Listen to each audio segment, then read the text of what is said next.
Ghetto fabulous. Ghetto. What happened to you? All I had was one play to run. Jesus, like this is why you can't hire black people to do jobs in 2023. Lord Jesus, how is your mental health, Henry? Yes, it's good. It's getting better. You know, the biggest challenge I have is balancing life. Like somebody, I guess pacing myself because sometimes everybody needs you. Mm-hmm. So like back in the day, you try to like be everything to everybody, and then at the end of the day, you're burned out. Yes, Lord. So it's my responsibility to like slow down and kind of just put those barriers there. So that's what I'm doing. So my mental health is getting better. Oh wow, we both sound sad today on this show. Oh Jesus, this is how we're gonna start it out with our sad mental health. Just adulting, you know, adulting in a moving world, in a changing world. Yeah. So adulting, Jesus, life. Yeah, trying to lifing, and even for the kids, you know, they're going through things. So really trying to get rooted, take those breaths, and daily try to keep that perspective. That's a whole full-time job. Right. You know? Right. So yeah, so I'm doing well. Doing well. After all that, so you're doing well. Yeah, and now my phone is working. Go ahead. Thank God. Like you had one job. One job. And you messed that up in the first 5 minutes of the show.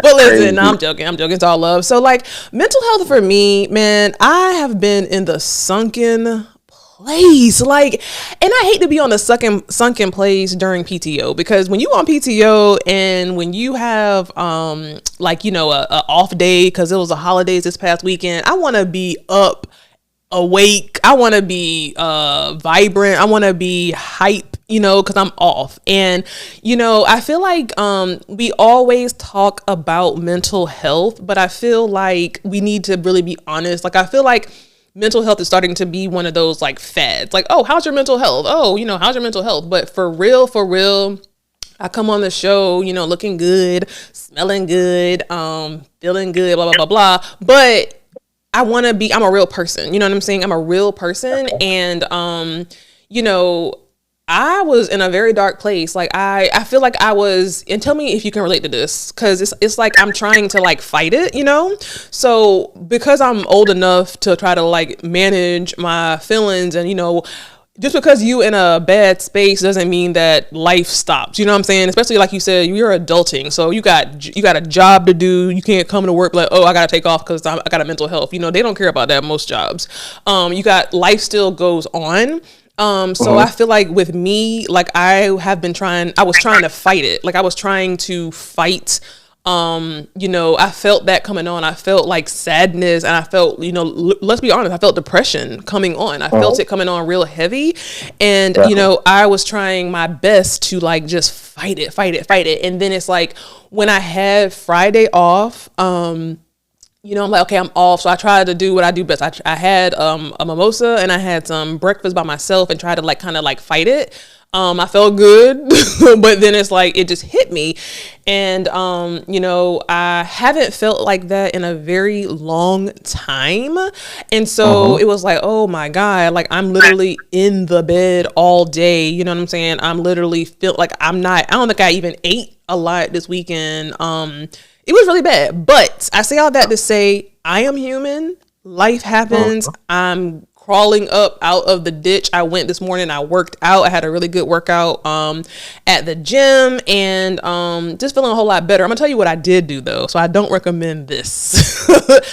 So it was Sunday, and I said, you know what? No, it was Monday. It was Monday, Labor Day, and I said, you know, this is my last free day before I have to go back to work. And I don't want to spend another day down in the sunken place. I don't want to spend another day feeling sad. So I took an edible. Not sure if you ever had one. But I say, you know what? If I got to force this thing, if I got to force this smile on my face and force this happiness, I'm going to do it because I don't want to waste another day.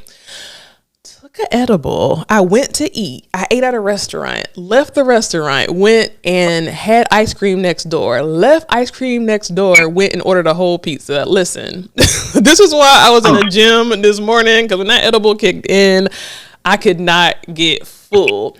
I do not condone it, but listen, I feel like it did help me because I feel like it kind of helped catapult me out of the darkness and into hunger, which catapulted me into happiness. So however you got to do it, listen, I don't. Did that slow you down, the edible, or? Oh yeah, like when I ate the food at the first restaurant, I couldn't get full. So then we went next door and I had ice cream at Jenny's ice cream, and oh my God, like it was so much sugar. It was like, I'm not a big sugary dessert eater, and so I had all that sugar, and the sugar mixed with the drink I had, mixed with the edible, all came down on me at once, and I was outside the damn ice cream place, laid out, trying to gather. Sounds like you had a good time. Yeah, I don't know if that's what you call a good time. You were trouble free for a moment. I was trouble free, Jesus. I was literally out there in front of. Listen, I don't know if I don't think you've ever been to this place, but it's a place called Jenny's Ice Cream, and it's like the restaurant where we was at is on the left. It's a big open space where like families and people are out, and then on the right it's the big ice cream like place. It's like a small glass building.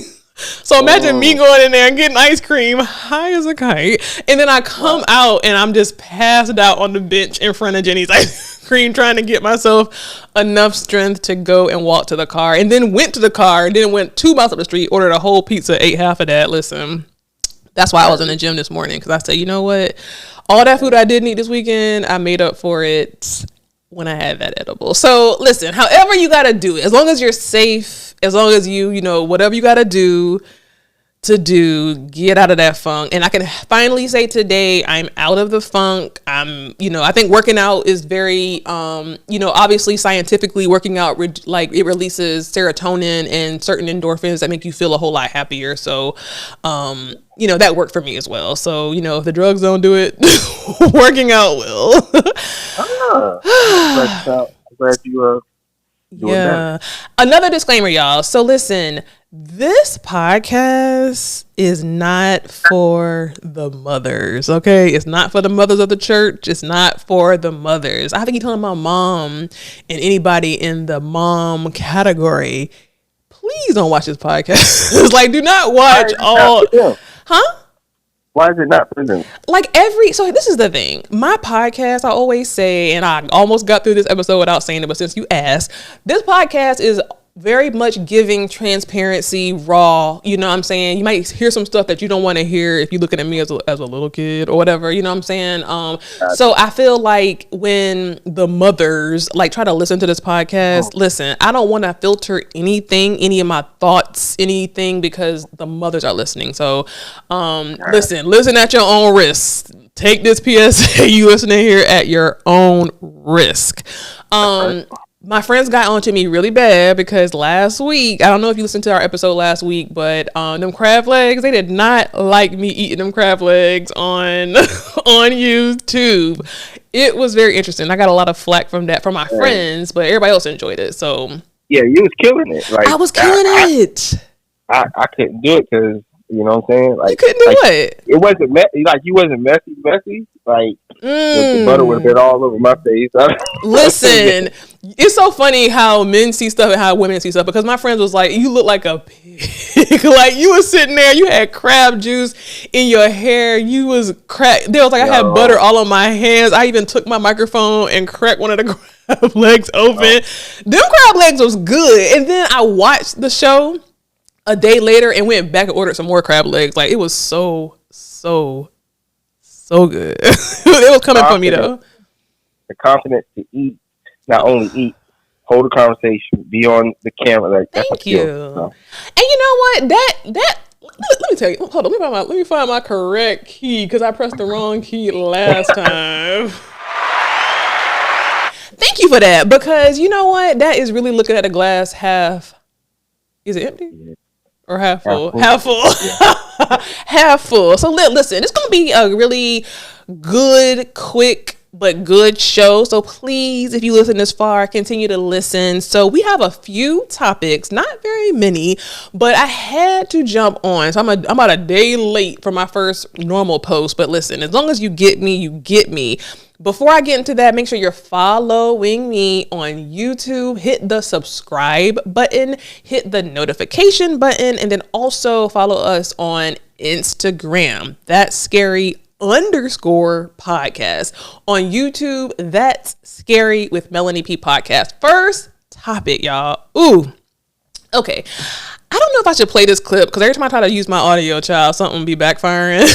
But listen, so there is a viral post going on about Love and Hip Hop's Erica Mena and Spice. Not Latin, but Jamaican sensation Spice. So I'm going to try to find this clip. Now, I sent this to you earlier, and I wanted you to really dig into this to see if, you know, what your thoughts were on this. So I'm going to play this. Spice, and I told Safari what was going on with you. His reaction was, oh my God, I wouldn't know what would happen to me if something happens to Spice. And I said, well, damn, I was your wife pregnant. Almost lost my life and our baby. In a really dark time. I was in the hospital, which the whole world saw. Safari made it seem like he, quote unquote, let's fast forward. Left, you bitch!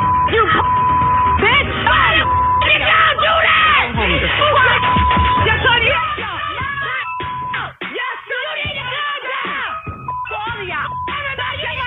That's too much, child. But listen, so basically what happened, because that's a lot of cursing. So Erica Mena was in a heated conversation with Spice. And I want to be specific in how I'm saying this because this is the order of how this happened. Heated conversation. Spice says to Erica, your son doesn't like you. And this is just me summing this up. Your son doesn't like you. That really was a trigger for Erica. And Erica lashed back and in so many words called her a blue monkey. Called her a blue monkey over and over and over again. This has resulted in Erica Mena being fired from her longtime job at Love and Hip Hop, the reality TV show, because she called Spice a monkey in response to Spice talking about her child does not like her. So at first, when I listened to this, I was like, and listen, do not come for me, but I was like, well, we all kind of resemble an animal. And I could see how Spice might resemble a monkey. Listen, that was my first thought. You know what I'm saying? Because you can't lash out at somebody and then get mad when they respond. You cannot get upset when somebody responds, because if you're going to come for somebody and a kid in their sore spot, you cannot get angry if they respond with your sore spot, right? So that was my first thing. I feel like, you know, anytime you hear a black or a non-black person refer to a black person as a monkey, it is a trigger for most black people, right? But then it's like, okay, you're in a reality TV show, you lashed out at her, she lashed out at you. That was my first thought. Then I started doing some digging, okay? I started doing some digging, and I found that Erica Mena, she has a long-standing history with calling black people monkeys. What are your thoughts on this, Henry? Yeah, I watched the clip. It was interesting. I don't really watch the show like that much, but I wanted to do my due diligence and be up on the topic. So I don't know. I think isn't reality TV supposed to be explosive like that? It is. Like, you're right. Because it was like a normal back and forth argument, and I guess the lady in the blue said something that triggered her, right? Or Erica Mena. Erica Mena. So I guess like it exploded. Like she like turned the table over and everything. Yes. So, which to me is giving reality. Like, to me, when I saw her turn the table over, right? Ding ding. Exactly. You're not tuning in to see them have Bible study. Period. Right. So I thought it was great. It was online with that franchise, what they do. The interesting thing is, I was seeing the situation like, so is it outrage from people about the monkey thing, or is that like the lady in the blue, like she's upset? Like who put the pressure to get her fired? So I think that we are in a cancel culture. Listen, I don't know how many times I had to say on this damn show, please don't cancel me, because we're in a cancel culture. And I think it's two things happening, and bear with me. We're in a cancel culture, number one, but number two, we're also in a culture where Black women are starting to be protected. Black women are starting to be protected, and I'm here for it. So I think it's two things going on. I think that if you look in what's going on now in our culture, Black women are starting to be protected. It had to be enough people to show outrage, or even maybe not a lot of people, but enough people showed outrage that made VH1 and Mona Scott be like, okay, bitch, you fired. You know what I'm saying? So I really do feel, I only feel like they fired her because people saw it. You have to understand that this show has already been filmed months and months and months ago, number one. Number two, they edited, VH1 and their editors edited, they can take out what they don't want shown. So they purposefully left this in the edit to get that wow factor, not taking into account that might be, offensive to Black women. Like, where are your Black people on your payroll? You know what I'm saying? So I think there's a lot of things happening here. I think that VH1, Love and Hip Hop has been a long-standing franchise. Love and Hip Hop has been on literally since I think I was maybe in college. Like, I've been watching this show for a very long time, since Stevie J and Jocelyn, a Puerto Rican princess. So at the end of the day, ratings, I'm sure, are not as high. So they're looking for anything to get ratings. I think that Erica Mena was very much given reality regularness with throwing the table, right? But I think that she probably was very much triggered by her talking about her kid. If you listen to the show, and if you know about Erica Mena, her oldest child is like 16, 17 years old. It is a very sore spot for her. So anybody who's coming for her knows to hit that spot. But I say this to say that Erica Mena, this is a job. This is probably one of her only jobs that puts food on her table. And I think we have all been in situations where, something happened to us on our job, maybe with somebody of the opposite race, and we didn't go and call them something that was close to derogatory. So I feel like Erica Mena, you got too comfortable, Yeah, but it's like, what's the criteria? Because it's like, she said she called her monkey, but then we don't say stuff about other things. So it's like they pick the time to be sensitive with a reality show. Wow. Like, I'm confused. Yeah. I get it, and I think there may be some sensitivity there for us as Black people. Why is that? Do you think? Why does that word monkey affect us so much? Well, glad you asked. Now, I love history. Go ahead. I love history, and if you dig back into time, early 1900s and stuff, a lot of stuff that's not politically correct anymore to call us. Like, I saw some tapings of a president, and they were having conversations, and people were dropping the N-word, like these were white gentlemen dropping the N-word who were political officers. Jesus. So there was a time where it was okay, like that. And so now it's not politically correct to do certain, but we say certain things to each other, right? I do, and it's okay.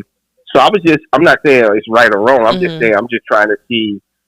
That's what you hired her to do. Now, I think it would have been effective if everybody was enraged. Let her come back on and have a conversation about that, so we can see like where that happens. Because sometimes you do have the privilege when you're not Black. It's like you can, like, sometimes your true feelings of what you grew up in or whatever can come out. Right.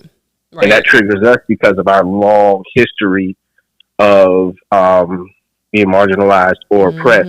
So it's like, it comes from a time like where the slurs were really coming. But this right here, it's like, that's what you paid her to do. Right. So it's just really interesting how we select what's cancel worthy and what's not. Yeah, so. You made a good point, because this is something I didn't think about until you said that, right? So like you said that, you know, we're picking and we're choosing, right? So it would have probably been more effective if the network, and Mona Scott, who is the executor of the show, you know, she's a Black woman. And here's the thing. Mona Scott has gotten rich on monopolizing on Black culture and kind of helping to, you know, showcase the Black people fighting and throwing tables and being argumentative. Okay, that's how she get her coin. It is what it is. But you made a good point. So this is the thing. Mona Scott fired Erica Mena just only as a Black woman. She fired Erica Mena only because she didn't want to get flack pulled back on herself.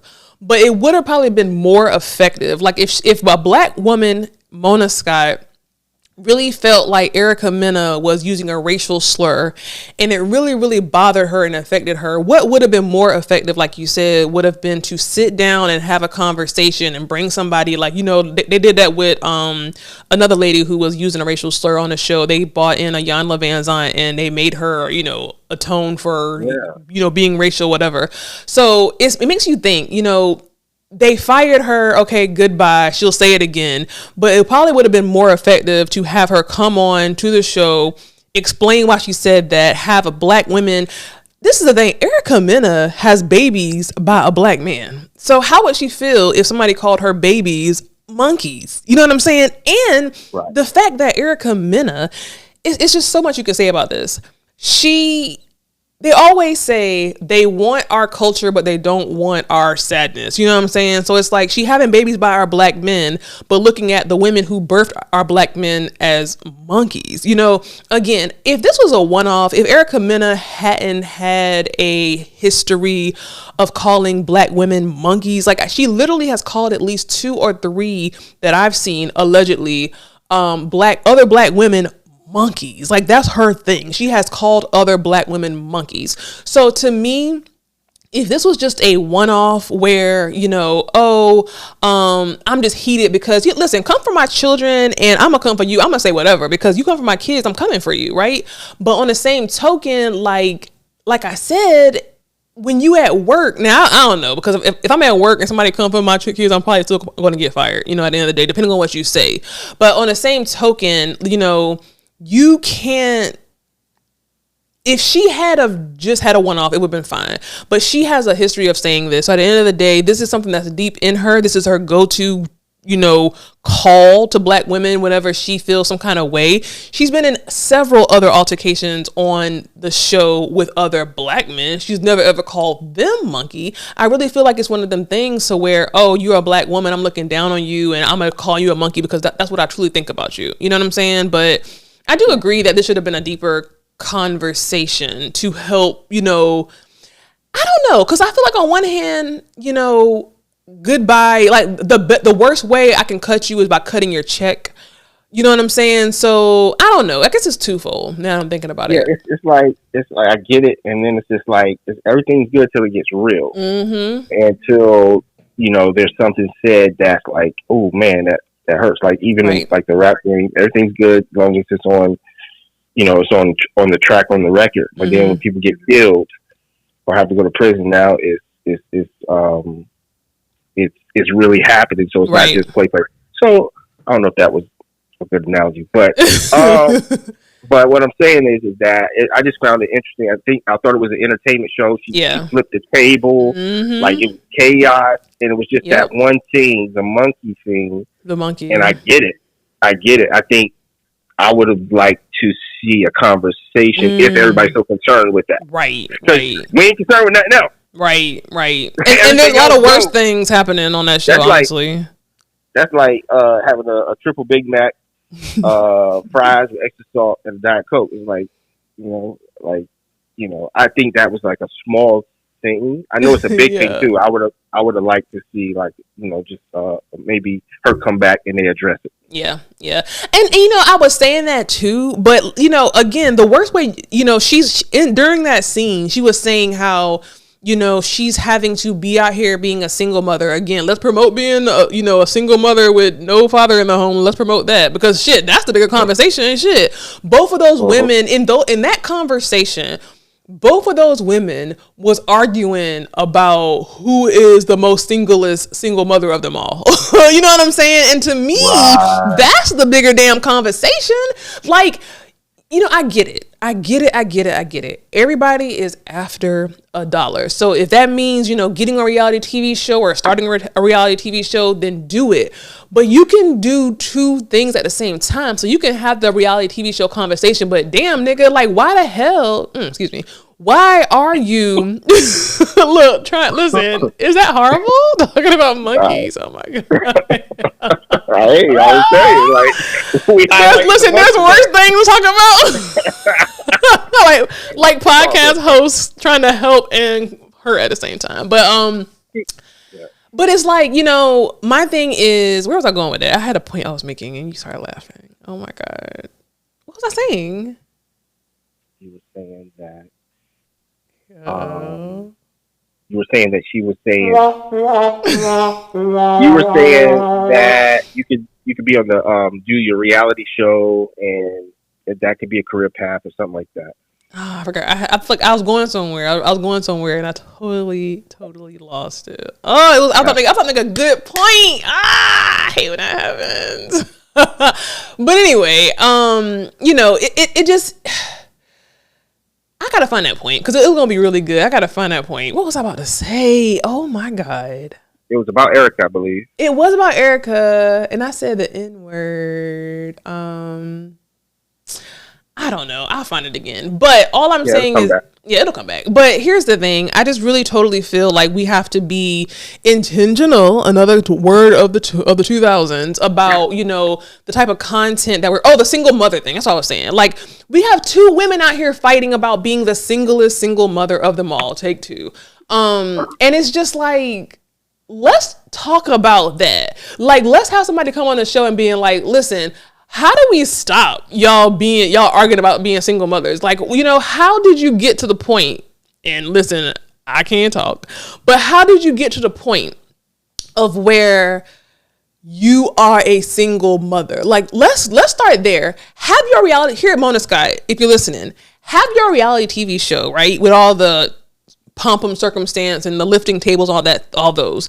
But let's try to offset that by trying to promote to women to make better choices and men to make better choices in their mates. So they're not out here. So they're lessening the possibility of choosing the wrong partner and being a single mother in the first place. You know what I'm saying? Like, that's the bigger conversation, right?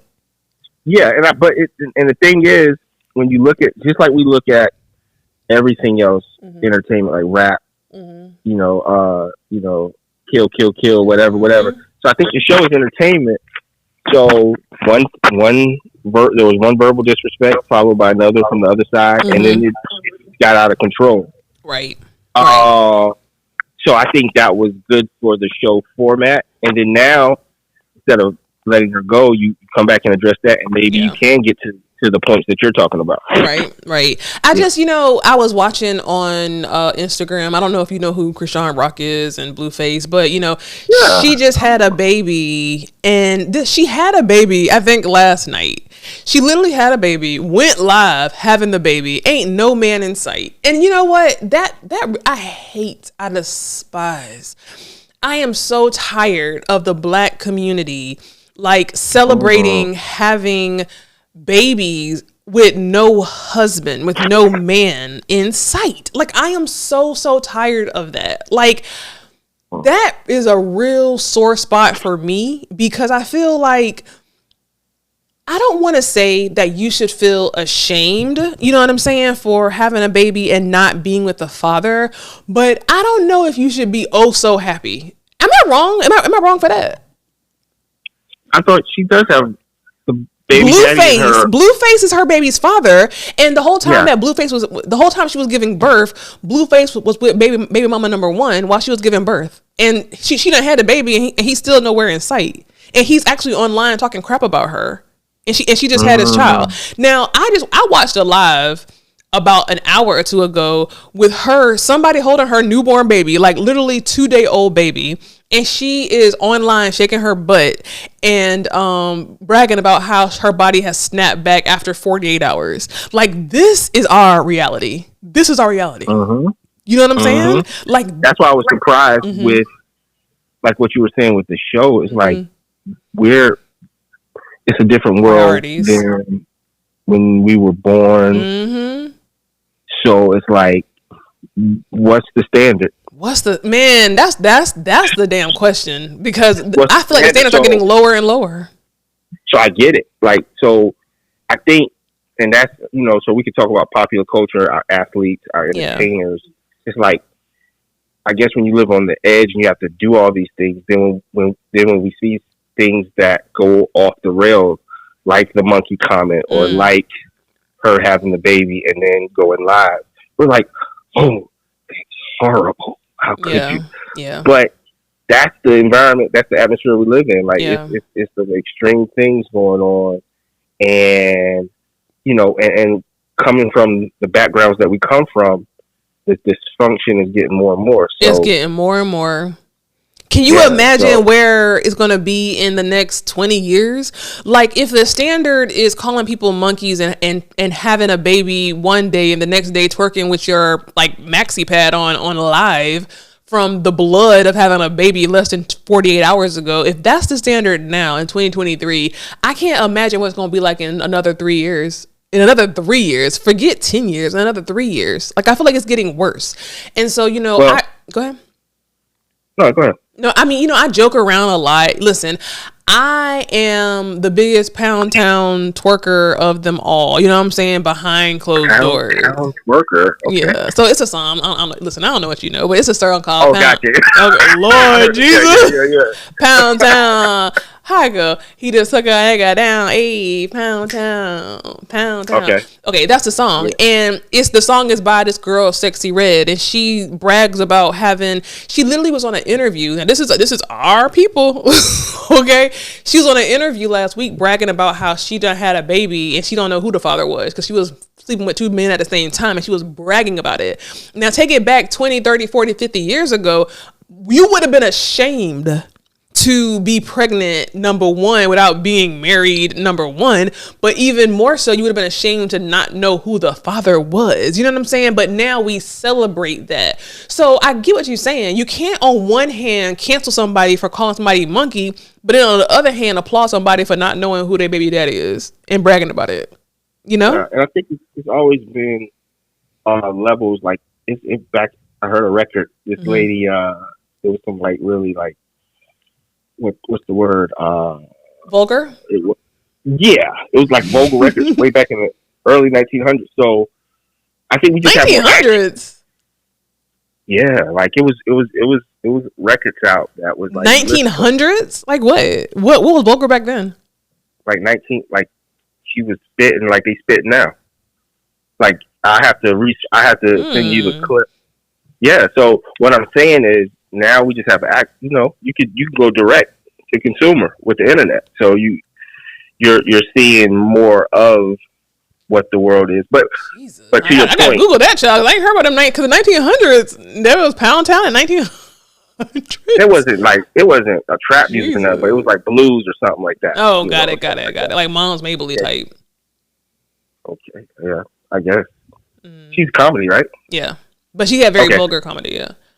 There we go. Yeah. So, but to your point, I think all you could do is just like with everything going on within your family structure, within your friends, you can create that community that can promote healthy things versus everything that's being put on us. Right. That's all you can do. Yeah. So, am I wrong? Do you think for liking Pound Town? No, I mean, some people, it's like a fun record. A fun record? What? There are certain, I know certain people, coworkers, people I've run across, like, they separate the entertainment from real life. Got it. Like, they'll go to rap concerts or whatever, boom, boom, boom, and then when they leave, they're like, all right, so what's the weather tomorrow? So, right. I think it's balanced, and then you'll know what's too much for you. Like, wait a minute now, come on now, this is a little bit too right. But no, Pound Town sounds like a fun song. I'm gonna read you one verse from the Pound Town lyric, and you tell me your thoughts on where we're headed. Okay. Pound Town just left Pound Town with my nigga. He just took a bitch down. Yeah, that nigga. Listen, wait. Yeah, that nigga dick a bitch down. Yeah, that nigga eat me out. Pound Town just left Pound Town with my nigga. He just took a bitch down. Yeah, that nigga dick a bitch down. Yeah, that nigga eat me out. That's one verse. Like, how do you even sit in a studio and write that verse? Like, do you really sit down intentionally and be like, Pound Town just left? Like, how does that work? Now think about it. Think about this. Yeah. On top of that, look at, like, I'm not judging the record, but look who the record is for and marketed to. Which is even worse. So there's no Jewish artist making that record for their community. Right. There's no country artist making it. But the reason that millions of dollars are put behind it, because you know, like, you could be an artist, but unless you have a budget, like, you can have the greatest material, right? But you need a budget to market and get it out there and get on the radio. Right. So millions of dollars are put behind records like that. Oh, I'm gonna read one more verse from this song, because I've never even read it. Too many bitches, where the niggas at? I'm trying to get my coochie scratched. I'm trying to get my coochie stretched. You know them dreadheads do it the best. I like a nigga with a check. All my niggas give me neck. You know I'm sexy, I'm the best. I'm the shit, little bitch, I'm that. Like, you know what I'm saying? Like, listen, if you know me, you know I have danced to this song, so I'm not even going to front like I don't listen to this song. But when you sit, I'm grown. I'm a whole grown woman with a whole grown mortgage and a whole grown life. You know what I'm saying? So at the end of the day, like, it's wrong, you know? But this is what our kids are listening to on, like, this is on daytime radio. You know? You have the ability, because you've developed enough, like, you could play that record recreationally. Correct. Vacation, or just turn up and let it go, and not think nothing else of it. When you come back down, you be like, you know, you put on some Anita Baker, like, what's for dinner, you right? Get it, right? So shout out to the sister. Like, because the thing is, what we gotta realize too is that the artists that are making these records and doing these things, they're trying to find a way out of a system that we well know, like, we're trying to find a way out of. Wow. And so if you're coming from the type of poverty, right, that I know about and that you may know about, and somebody say, make a Pound Town record, and I'm gonna give you this check for $750,000. You know, listen, I ain't come from no poverty, and I make that money. I make that money real quick. Right, like, so you're gonna do it, right? So I think that's the thing. So I ran into a situation where I had to get into a vehicle, and there was a record left in it. And I like hip hop, but I'm not like a hip hop guy or whatever. Like, I like hip hop, but I started listening to the lyrics. I was like, oh snap! Like, you listen to like 20 songs like this, so it can play on your mind, right? So you just have to be careful for that. Yeah, that's true. But, you know, I mean, I know you're having fun with it, and you got to be. But the money is put behind the records to a certain audience who cannot switch it on and off like that. Exactly. Like, and good point there, because you know what? I'm grown, so I can listen to it and listen to some Anita Baker and some, you know, Johnny Gill right after it and not think twice about it. But this music is marketed to our young kids whose brains are not even fully developed. So music is a chant. Music is like a spell. When you're constantly think about it. When you go to a high school or even see kids in the mall, wherever you might see kids, you always see them with what? With headphones, earplugs in their ear. And if that's the constant message that they are being sent over and over and over again in their ear, even if they're not, my daughter, she will literally, when I see her, she don't even know if I'm in a room because she got headphones on. Like, she has headphones on constantly. And, you know, I can try to manage that as much as possible. But at the end of the day, she's about to be 17 years old. You know what I'm saying? And you know, which is another conversation, because I used to always think, oh, you know, my kid would never. But at the end of the day, you're fighting against. It's so important to set that foundation in the home off the rip, because when them kids get to 13, 12, shit, now 9 years old, and they're out there with the other kids, you're fighting with what you're teaching them and what the world's teaching them. And it's a constant tug of war. It's a constant battle. So that's why we can go on about this for real, because we have 43 minutes, but you know, it's a constant battle. Do you have any closing words before we go to the next? Constant battle, and equally constant is the media, the YouTube, the phone. So we may not listen to the music like Pound Town, but we look at the equivalent on TikTok that influences us. So you know, that's right. We're all in a struggle at this point. And another good point shout made. out to the Pound Town sisters. Pound Town, just took Pound Town. What's my nigga? Name? He just eat it. Sexxy Red. Okay. I know you gonna play it. You gonna stream it tonight, ain't you? You gonna find it on Spotify. You stream it tonight. Sure. But shout out to Sexxy Red. Shout out to Sexxy Red. Sponsor the show. You know, we all have our journey. Yeah. And we just, you know, we can get. And I love that. That's a very positive way to end that segment. And we're talking about black women. We talk about Sexxy Red. Talk about Spice. We talked about everybody black, protecting black women. Who isn't protecting black women, right? Funky Dineva. Lord Jesus. Now, I just said in the last segment that black women are now being protected more than ever. So last week, when I was in my depression, Funky Dineva got on his little show. Listen, I'm not gonna front. I'm a Funky Dineva fan. I love Fox TGIF. It's a very entertaining show. He got on his show, and it's this whole rumor that Halle Berry, our resident mermaid, black mermaid, is pregnant by this boy, which I hope is not the case. Long story short, it's a rumor, and people were coming for her, basically saying that, you know, she pregnant, why she pregnant by this boy.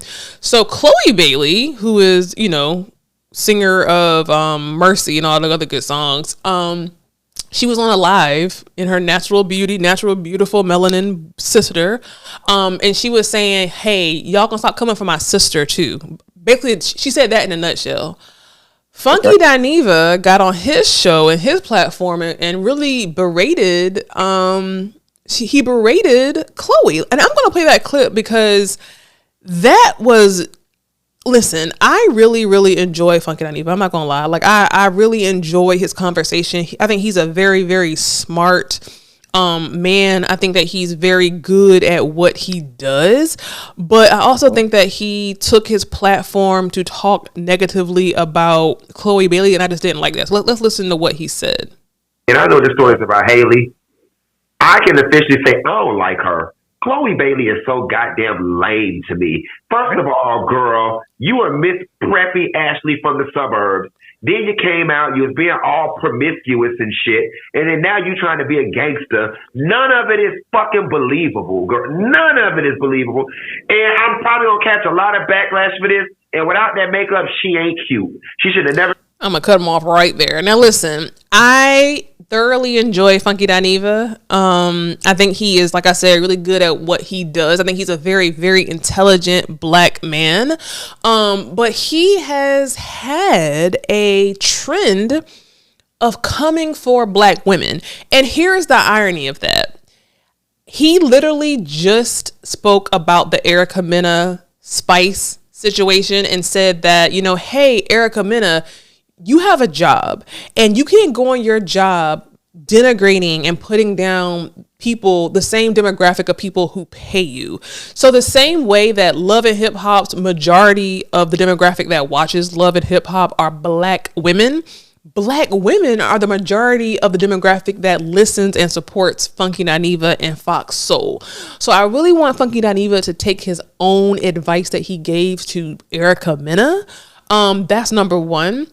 I feel like, I don't know if he had a drink or if he was drunk, but his rant about, you know, to Chloe Bailey was really, it wasn't warranted. And I feel like I get it. Listen, when we have these platforms, these podcasts, these, shows talking about pop culture, we have every right to give our opinion, but it's a very thin line between an opinion and bashing somebody for absolutely no reason. For him to call her promiscuous, like, did you sleep with her? We know not, because you don't sleep with women. So at the end of the day, I didn't stand for it, and I didn't really stand for his apology either. I feel like, Fox Soul made him give an apology. And while I respect his, consistency of, hey, this is how I felt, but I could have presented it a little bit better, I feel like there was no remorse in his attack on this young black woman. What are your thoughts? So when I looked at the gentleman, he looked,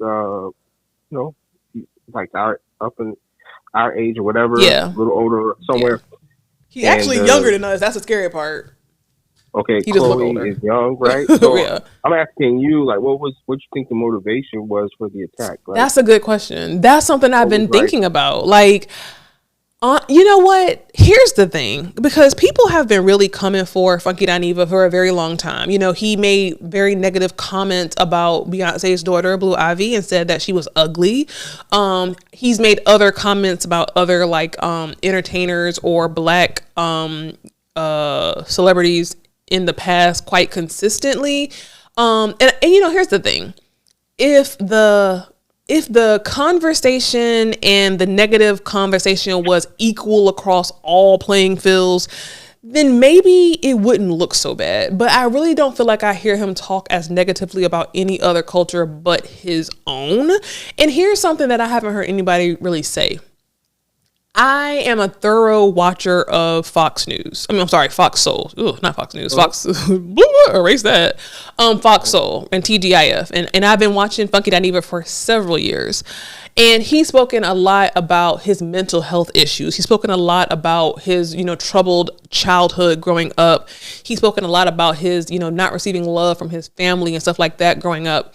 And listen, here, I dare to say, I'm quite certain that Funky Dineva was the ugly duckling growing up. And I hate to say that, but listen, let's just call a spade. If you want to call Chloe a spade, I'm gonna call him a spade, because I think that if we can look at him and tell that he was a skinny, ugly duckling growing up. And I think that he's found his therapy in being comical.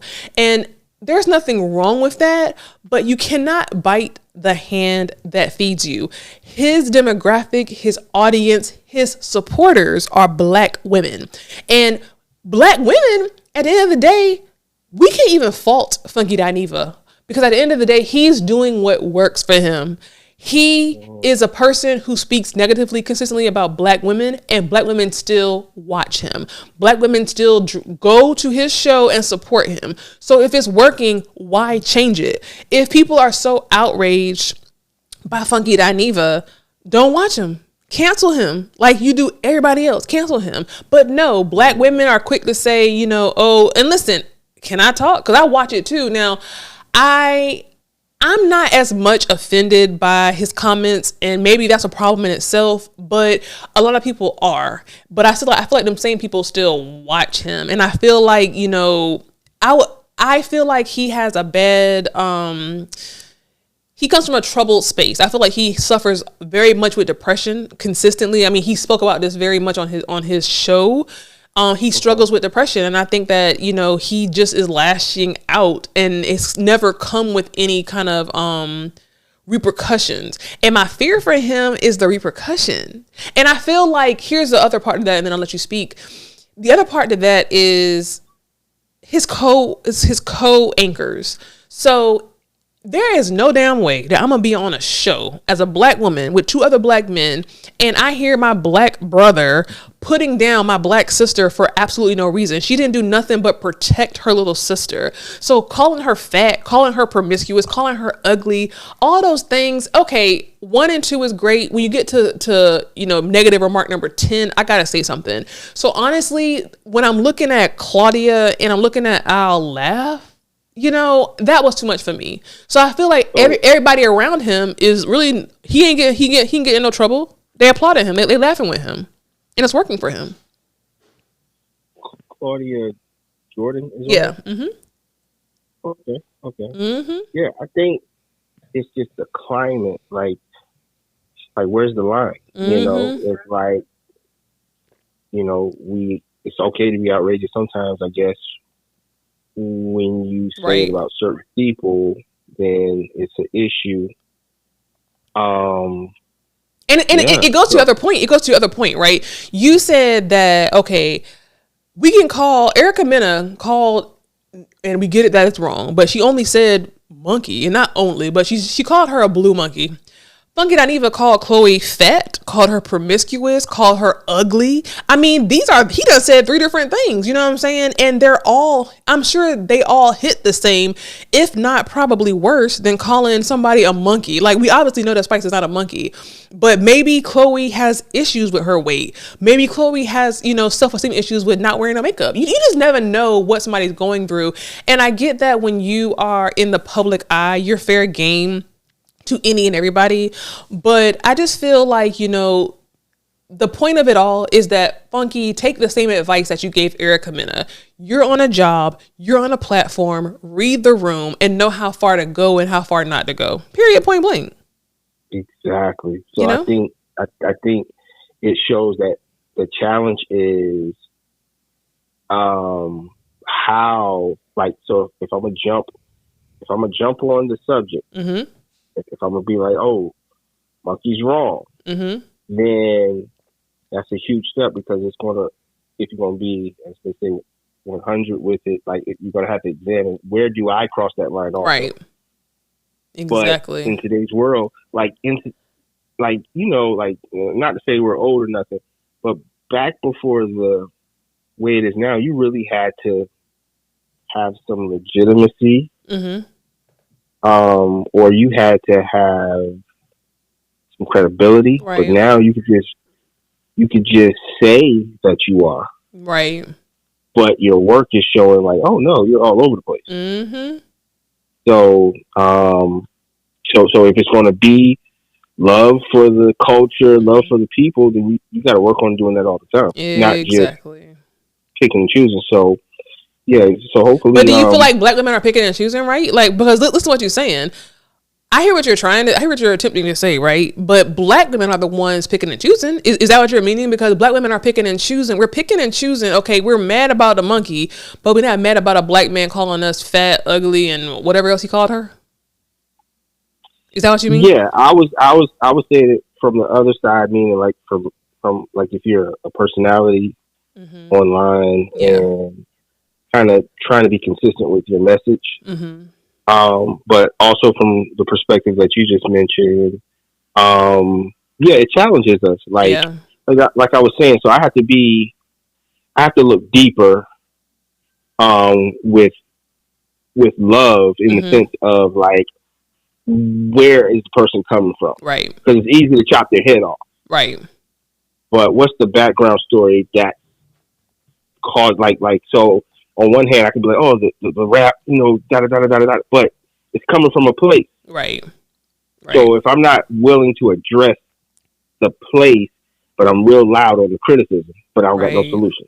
And here's the thing. Go ahead. I'm sorry. Ooh, sorry. Go ahead. I think when you try to use those, like, for me, if I try to think critically like that, it kind of slows me down, where I can not only see the error in the other side, but try to kind of see what's going on with me, and then see if it's matching up, and see, like, what about I think from what you're saying, from what I heard, he's just attacking her, and it's like, why? Yeah. Where does that come from? Yeah. Or is that what he's paid to do? Is that what the show is about? But I hear what you're saying, but there's a thin line between comedy and just pure blatant disrespect. There's a thin line between reality TV and, now you're going onto a racial slur. But here's the thing. The line is incredibly thin. You know what I'm saying? We've made that line incredibly thin. So can we get mad when people don't know, damn, how thin the line is? Where is the line? The line is constantly moving. Like you said, we call each other the N-words. I done blurted out twice during this conversation. So at the end of the day, them calling a monkey, you got to pick and choose. Yeah, it's like, I get it why we shouldn't say it. I get it why we say it. yeah. So it's like Why do you think we say it? You said you get why we say it. Why do you think? Why is that? What do you get? You know, I was born into a world where in our community, that's how we say it. Mm-hmm. We say it like we saying each other's name, and we don't know the historical context. Yeah. And now think about it. Where are we educated to know the historical context? Because if you understood the historical context, then you would have more internal motivation not to say it. But no effort is put into that. So it's all in the comedy. It's all in our, you know, in just whatever, how we communicate. But I think if we go back further to really get the essence of it, it would give us maybe a better motivation not to say it. Yeah, I gotta disagree because I'm very educated on the topic and I constantly say that word, but I am working on it because I feel like just as an adult I need to work on saying that. But I'm extremely educated on the horror of that word, but because I hear it so innately around me, it's really become second nature.